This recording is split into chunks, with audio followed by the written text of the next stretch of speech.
नमस्कार, मी अर्चना. आज गौरांशला खायचा येल्लो शिरा. पण खरं ना, आई झालो ना आपाप ट्रिक आपल्याला माहिती पडतात.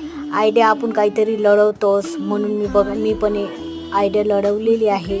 त्याला येल्लोच पाहिजे होता, व्हाईट पाहिजे नव्हता, म्हणून मी चला म्हणलं येल्लोच बनवते. त्याच्यासाठी मी कढईमध्ये 2 चम्मच तेल टाकलं, रवा टाकला, छानपैकी सुगंध येईपर्यंत त्याला भाजून घेतलेलं आहे. मग साखर टाकला, परत मिक्स करून घेतले. मग गरम पाणी टाकलं, छानपैकी असं मिक्स करून घेतलं. आणि त्याच्यामध्ये थोडीशी माझ्या डोक्यामध्ये आयडिया आली, थोडीशी हळद टाकून त्याला कलर आणलेला आहे. मी मस्त झाकण ठेवून छानपैकी शिजून घेतलं आहे. त्याच्यामध्ये थोडीशी इलायची पावडर टाकलेली आहे, काजू बदाम टाकलेलं आहे.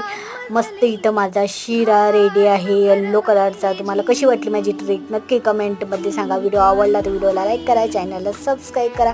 चला मग मी गौरांशला देते. गौरांची रिॲक्शन कशी आहे हे आपण बघू. आणि नक्की असं तुम्ही तुमच्या मुलांना नक्की द्या. व्हिडिओ आवडला